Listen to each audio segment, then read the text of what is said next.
បាទគោរពនឹងជម្រាបសួរក៏ដូចជាសួស្តីទៅកាន់ពុកម៉ែបងប្អូនយើងសាជាថ្មី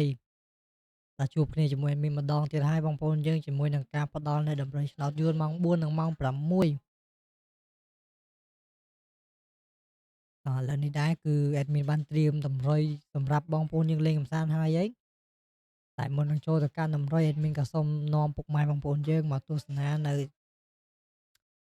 លទ្ធផលតម្រុយថ្ងៃចាស់សិនបងប្អូនយើងគឺថ្ងៃទី11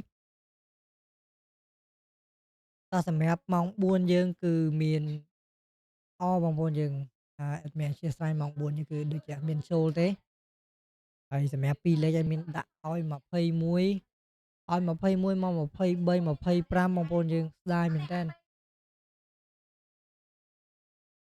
តោះដូចជាគ្មានចូលទេបងប្អូនយើងសម្រាប់ម៉ោង4នេះដូចអត់មិនសូវកាក់កបទេបងប្អូនយើងស៊ីអត់មានខ្ទេចទេហើយសម្រាប់ម៉ោង6យើងតែមានសុំមើលសិនបងប្អូនតោះហើយសម្រាប់ម៉ោង6យើងគឺចូលបានមួយគ្រាប់ដែរបងប្អូនយើងគឺអុស6និង86គុណ68ហើយសម្រាប់ប៉ោះ A យើងដូចមានមើលដូចអត់មានចូលទេបងប្អូនយើងមាន9771 09 43អត់មានឲ្យ48មក43តោះសម្រាប់លទ្ធផលយើងថ្ងៃនេះមានតែប៉ុណ្្នឹងបងប្អូនយើងដូចមានចូលអីទេទីមានដាច់2ថ្ងៃឯនេះតែមានសុំធ្វើការបិទលទ្ធផលអ្វីបិទលទ្ធផលចាស់ចោលសិនបងប្អូនយើងងាយស្រួល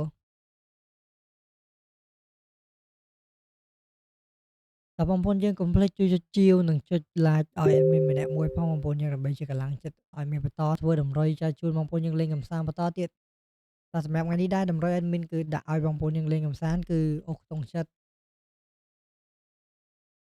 មួយគ្រាប់ខ្ទង់កៅមួយគ្រាប់បងប្អូនយើង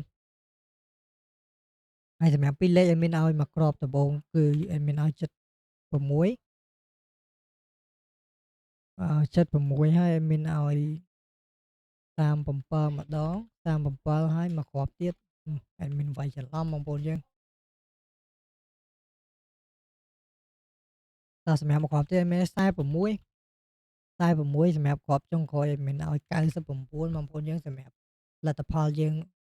លទ្ធផលតម្រុយយើងថ្ងៃនេះហើយសម្រាប់3លេខ admin ដាក់7 21 7 21 9 64បងប្អូនយើងនេះគឺ3លេខ admin ដាក់ឲ្យបងប្អូនយើងលេងកម្សាន្តតើបងប្អូនយើងស្រឡាញ់លេខណាបងប្អូនយើងជ្រើសរើសលេខហ្នឹងមួយយកទៅលេងកម្សាន្តបានទាំងម៉ោង4និងម៉ោង6